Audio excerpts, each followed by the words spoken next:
Selamat sore kelas matematika diskrit. Topik kali ini yang akan dibahas mengenai kombinatorial. Apa saja? Yang pertama, masalah koefisien binomial.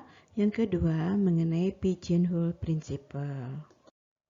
Materi ini diambil dari bahan kuliah matematika diskrit yang dibuat oleh Bapak Rinadi Munir, Program Studi Teknik Informatika ITB.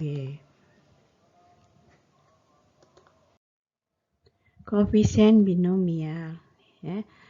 Seperti kita ketahui, X ditambah Y pangkat 0 itu kan sama dengan 1. X ditambah Y pangkat 1 sama dengan X plus Y. X ditambah Y pangkat 2 sama dengan X kuadrat ditambah 2XY ditambah Y kuadrat. X ditambah Y pangkat 3 sama dengan X pangkat 3 ditambah 3X kuadrat Y ditambah 3XY kuadrat ditambah Y pangkat 3. Dan seterusnya, berarti secara umum X ditambah Y pangkat N sama dengan kombinasi N, 0 X pangkat N ditambah kombinasi N, 1 X pangkat N min 1 Y plus 1 dan seterusnya sampai dengan X kombinasi N, N Y pangkat N, atau tanda tambah yang berturutan ini disingkat menjadi sigma. K sama dengan 0 sampai N kombinasi NK X pangkat N min K Y pangkat K. Ya, jadi kalau dimasukkan K-nya 0, di sini jadi 0, CN 0, ini ya K-nya 0, X-nya jadi X pangkat N, ini ya K-nya 0, Y pangkat 0 adalah 1. Koefisien untuk X, N, K, Y, K adalah kombinasi NK. Bilangan kombinasi NK disebut koefisien binomial. Nah, koefisien-koefisien tersebut bisa diperoleh dari segitiga Pascal. Ya. Idenya ini membuat satu di sini, kemudian baris berikutnya satu bersatu, kemudian baris berikutnya ini satu. Nah, angka 2 ini diperoleh dari yang sebelumnya dijumlahkan. Ini satu dengan satu ini dijumlahkan dapat 2, kemudian 1. Buat lagi satu ke sana gitu. Angka 3 ini diperoleh dari 1 ini ditambah 2 dapat 3, kemudian 2 ditambah 1 dapat 3, kemudian 1 sebelah kanan dan seterusnya ya. Jadi secara berapa baris nih 1, 2 dan seterusnya ya. Jadi angka ini kita mulai baris berapa 1, 2, 3, 4, 5, 6 ke 6 gitu ya. Nah, kita buat 1. 5 ini diperoleh dari mana? Baris sebelumnya itu 1 ditambah 4, 5. Kemudian 10 ini diperoleh dari mana? 4 ditambah 6, ya, dari baris sebelumnya. 10 ini di mana? 6 ditambah 4 sama 10. Kemudian 4 tambah 1 dan 5. Ini kan terbentuk baris ini, kita bentuk baris barunya dan seterusnya ya. Segitiga Pascal yang indah gitu ya, seperti ini, lihat ya. Nah ya, ternyata ini adalah Sn plus 1 sama dengan ini ya, barisan ya, yang indah sekali ya. Nah, kita lanjutkan contoh. Jabarkan 3x min 2 pangkat 3. Penyelesaian. Nah, ya, A-nya di sini adalah 3x ya. B-nya sama dengan min 2 ya. Jadi kita pakai A ditambah B pangkat 3 gitu ya. C 3,0. A pangkat 3 ditambah C 3,1. A kuadrat. B pangkat 1 ditambah C 3,2. A pangkat 1 B kuadrat ditambah C 3 B pangkat 3. Nah, kemudian kita hitung kombinasi 30 nilainya 1. Di sini A pangkat A-nya diisi dengan 3x, berarti 3x pangkat 3.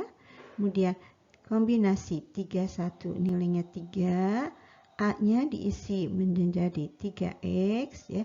B-nya diisi dengan min 2, gitu ya. Kombinasi 32 itu sama dengan 3, A-nya diisi dengan 3X, B-nya diisi dengan min 2, gitu ya.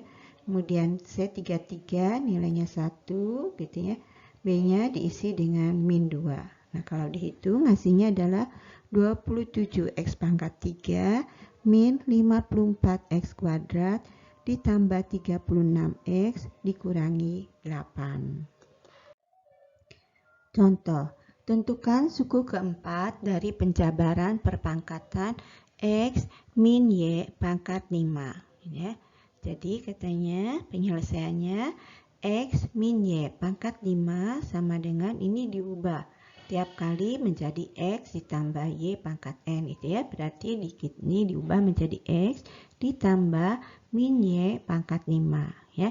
Suku keempat adalah kombinasi 53, ya. X pangkat 5 min 3 min y pangkat 3. Berarti sama dengan min 10 x kuadrat y pangkat 3. Lanjutnya, contoh. Buktikan bahwa sigma K sama dengan 0 sampai N, CNK sama dengan 2 pangkat N. Nah, setiap kali menyelesaikan koefisien binomial, ambil bentuk umumnya dulu penyelesaiannya, ya. X plus Y pangkat N sama dengan sigma K sama dengan 0N, kombinasi NK X pangkat N min K Y pangkat K. Ini bentuk umumnya. Nah, dalam hal ini berarti X-nya sama dengan Y sama dengan 1. Kita isikan, ya, karena di sini ada 2 kan, ya. Berarti kita isikan 1 ditambah 1 N, ya. Kemudian ininya dijabarkan. X, N, K, X-nya diganti 1, Y-nya diganti 1. Nilai ini kan sama dengan sigma kombinasi NK. Akhirnya ini 1 tambah 1 adalah 2 pangkat N sama dengan sigma K dari 0 sampai N CNK. Contoh berikutnya, ini diambil dari buku Rosen bab 64. Buktikan bahwa sigma K sama dengan 0 sampai N, 2 pangkat K kombinasi NK sama dengan 3N. Penyelesaian, jadi setiap kali kalau menyelesaikan kombinatorial, ambil bentuk umumnya.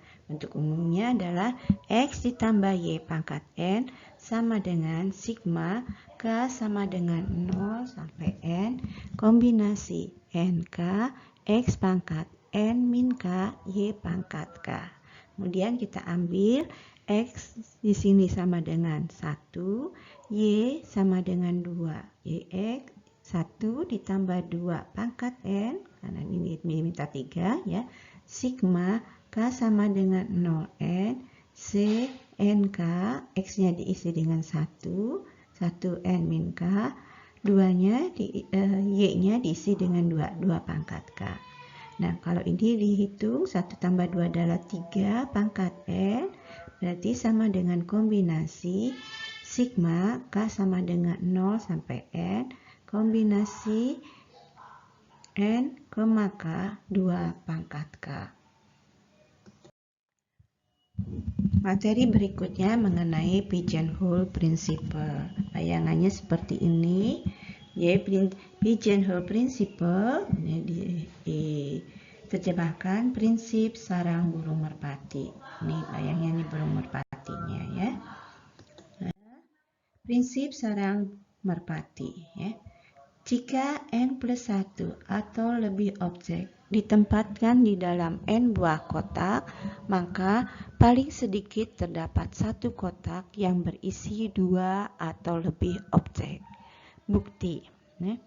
Misalkan tidak ada kotak yang berisi 2 atau lebih objek, maka total jumlah objek paling banyak adalah N. Tapi ini kontradiksi karena jumlah objek paling sedikit N plus 1 dari soalnya, ya. Kita berikutnya. Prinsip sarang merpati jika diterapkan dengan baik akan memberikan hanya objek-objek yang ada dan bukan memberitahu bagaimana mencari objek tersebut dan berapa banyak. Pada masalah sarang burung merpati, prinsip ini tidak diberitahukan di sarang merpati mana yang berisi lebih dari 2 ekor. Contoh ya. Dari 27 orang mahasiswa, paling sedikit terdapat 2 orang yang namanya diawali dengan huruf yang sama. Ya, karena hanya ada 26 huruf dalam alfabet. Ya. Ini 26 huruf alfabet, mahasiswanya ada berapa? 27 orang. Ya. Jika kita menganggap 27 huruf awal dari nama-nama mahasiswa sebagai merpati dan 26 huruf alfabet sebagai 26 buah lubang merpati, kita dapat menetapkan pemasangan 27 huruf awal nama ke 26 huruf alfabet seperti halnya pemasangan merpati ke sarang merpati. Menurut prinsip sarang merpati, berapa huruf awal alfabet dipasangkan dengan paling sedikit 2 huruf awal nama mahasiswa. Contoh lain, misalkan terdapat banyak bola merah, bola putih, dan bola biru di dalam sebuah kotak. Berapa paling sedikit jumlah bola yang diambil dari kotak tanpa melihat ke dalam kotak untuk menjamin bahwa sepasang bola yang berwarna sama terambil? Penyelesaian: jika setiap warna dianggap sebagai sarang merpati, maka N-nya ada 3. Ya. Karena itu, jika orang mengambil paling sedikit N plus 1, yaitu ada 4 bola, maka dapat dipastikan sepasang bola yang berwarna sama ikut terambil. Jika hanya diambil 3 buah, maka ada kemungkinan ketiga bola itu berbeda warna satu sama lain. Jadi, 4 buah bola adalah jumlah minimum yang harus diambil dari kotak untuk menjamin terambil sepasang bola yang berwarna sama. Lanjutkan. Prinsip sarang merpati yang dirampatkan, ya, jika M objek ditempatkan dalam N buah kotak, maka paling sedikit terdapat 1 kotak yang berisi minimal pembagian yang dibulatkan M besar dibagi N. Ini dibulatkannya ke atas ya objeknya ya. Contoh, di antara 50 orang mahasiswa terdapat paling sedikit ya pembagian 50 dibagi 12 ya, karena 1 tahun itu adalah 12 bulan. Kalau dibulatkan ke atas itu sama dengan apa? 5 orang yang lahir pada bulan yang sama ya. Jadi kalau kita kalikan 5 kali 12 itu sebetulnya berapa? 60 ya. Ya 4 jadi 5 dibagi 12 itu kan 4, berapa gitu kan. Nah, kalau dibulatkan ke atas menjadi 5 ya. Berikutnya, tinjau kembali contoh 18. Berapa paling sedikit jumlah bola yang harus diambil dari kotak sehingga 3 pasang bola yang setiap pasangnya berwarna sama terambil? Penyelesaian: 3 pasang bola yang setiap pasang berwarna sama berarti semuanya 6 buah bola. Ya. Jadi 3 kali 2 ada 6. Ya. Pada masalah ini N masih tetap sama dengan 3, yaitu jumlah warna. Dan kita perlu mengambil paling sedikit mama besar buah bola untuk memastikan bahwa dibulatkan ke atas M dibagi 3 sama dengan 6 bola. Mengandung setiap pasang bola yang berwarna sama. Nilai M itu kalau dihitung sama dengan adalah 3 kali 5 ditambah 1 sama dengan 16. Jika kita hanya mengambil 15 bola, ya, maka mungkin saja hanya terambil 2 macam bola yang berwarna sama. Jadi, jumlah 16 buah bola adalah jumlah minimal yang perlu kita ambil dalam kotak untuk memastikan 3 pasang bola yang setiap pasang berwarna sama terambil. Kelas Matematika Diskrit materi kali ini sampai sekian. Terima kasih atas perhatiannya. Ayo kita semangat belajar.